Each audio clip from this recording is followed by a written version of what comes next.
और अब अगले नाम का रुख करते हैं। बहुत मधुर सी आवाज़, उतना ही खूबसूरत चेहरा, सुप्रसिद्ध पार्श्व गायिका, प्लेबैक सिंगर पलक मुच्छल हमारे बीच मौजूद है। बहुत बहुत पलक, स्वागत है आपका, आपको शुभकामनाएं, बधाइयाँ। प्लीज़ पधारिए।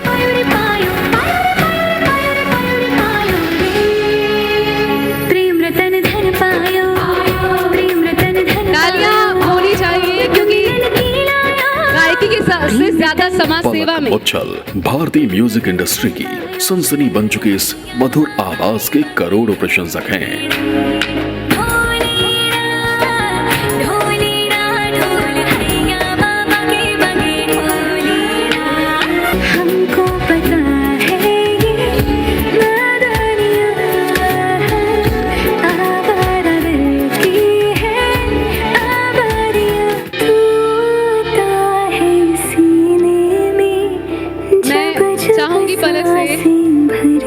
जब इतनी प्यारी कोकिला हमारे बीच मौजूद है, दो शब्द तो जरूर कहिए, लोग आपको सुनना चाहते हैं। मैं हर रोज गुजरती हूँ, जानू तेरी मैं बीमारियाँ, पलक मुच्छल तालियों के साथ।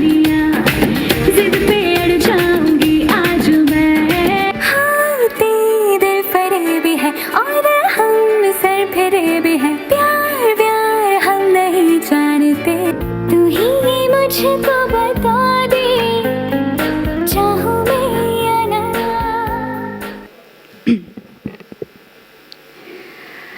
आदरणीय अटल जी को मेरा शत शत नमन, आदरणीय मंच और आप सभी को मेरा प्यार भरा नमस्कार।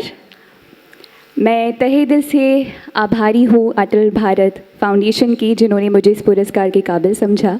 जैसे कि रजत जी कह रहे थे कि हर पुरस्कार एक ज़िम्मेदारी की भावना आपके अंदर पैदा करता है, और मैं खुद बहुत ज़िम्मेदार महसूस कर रही हूँ अभी। और मैं पूरी कोशिश करूँगी कि इस सम्मान की गरिमा को सदैव बनाए रखूँ। अटल जी से मेरी मुलाकात पहली बार जब हुई तब मैं 7 साल की थी, और मैंने हृदय रोगी बच्चों के लिए गाना शुरू ही किया था। उन्होंने मुझे एक बात कही थी जो आज भी मुझे बहुत प्रेरित करती है। उन्होंने कहा था कि जिस मानव सेवा के कार्यों में तुम लगी हुई हो, ये ईश्वर की आराधना के समान है, और यदि तुम इस सेवा के कार्यों में, इस मार्ग पर यूं ही चलती रही तो तुम अपने आप को ईश्वर के सबसे निकट पाओगी। और यही मेरा प्रयास रहा है अब तक कि मैं उस मार्ग पर चलूं। जब मैं पहली बार उनसे मिली तब मैंने सिर्फ 27 बच्चों की सर्जरी करवाई थी, और आज उनके आशीर्वाद से 327 बच्चों की सर्जरीज हो चुकी हैं। अंत में यही कहना चाहूँगी, ये सच है कि एक बूंद पानी की हज़ारों की प्यास बुझा नहीं सकती। ये भी सच है कि एक टुकड़ा रोटी का सारे जहां की भूख मिटा नहीं सकता। और ये भी सच है कि एक ढाल हज़ारों तलवारों का वार बचा नहीं सकती।